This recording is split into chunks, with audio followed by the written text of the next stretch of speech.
জাতীয় সংসদের আগে যারা স্থানীয় নির্বাচন চায় তারা মুক্তিযুদ্ধের সময়ও বিরোধিতা করেছিল বলে মন্তব্য করেছেন বিএনপির ভাইস চেয়ারম্যান শামসুজ্জামান দুদু।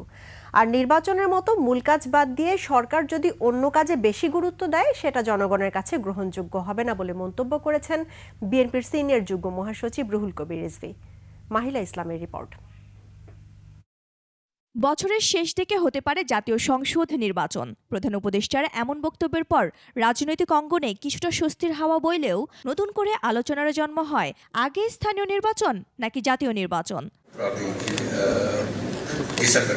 জাতীয় প্রেস ক্লাবে দেশের বর্তমান সংকট ও গণতন্ত্রের ভবিষ্যৎ নামে আলোচনায় বিএনপি নেতারা দাবি করেন, দায়িত্ব নেওয়ার 6 মাস পেরোলেও বাজার নিয়ন্ত্রণ সহ প্রায় সব ক্ষেত্রেই ব্যর্থ হচ্ছে অন্তর্বর্তী সরকার। বাজারে গিয়ে দেখা গেল গতকালকের 20 টাকার সবজি আজকে 40 টাকা হয়ে গেছে, গতকালকের 200 টাকার মাছ আজকে 500 টাকা হয়ে গেছে।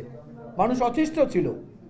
আজকেও যদি সেই অবস্থা বিরাজমান থাকে তাহলে সবার সমর্থিত সরকারের সফলতাটা কোথায়?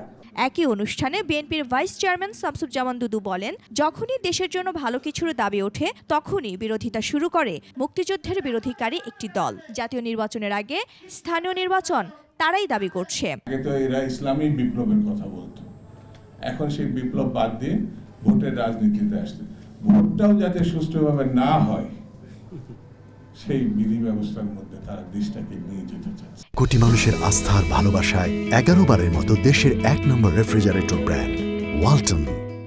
এদিকে রোড টু ইলেকশন শিরোনামে গোলটেবিল আলোচনায় বিএনপি নেতা রুহুল কবির রিজভী বলেছেন, নির্বাচনের মতো মূল কাজ বাদ দিয়ে সরকার যদি অন্যদিকে গুরুত্ব দেয় তাহলে তা গ্রহণযোগ্য হবে না। সংসদ নির্বাচনটা যদি কেয়ারটেকার গভর্নমেন্টের হয়, এরপরে তো আসে স্থানীয় সংসদ নির্বাচন, তখন তো থাকবে পলিটিক্যাল গভর্নমেন্ট। এ সময় নির্বাচন আয়োজনে কাজ করা প্রতিষ্ঠানগুলোকে শক্তিশালী করার উপরও জোর দেন বিএনপির এই জ্যেষ্ঠ নেতা। অন্তরে যাই থাকে কিন্তু তার কাজের ক্ষেত্রে, তার পেশাদারিত্বের ক্ষেত্রে সে কখনোই কোনো পার্টিজান ছিল না। মাহিলা ইসলাম, 21 টেলিভিশন, ঢাকা।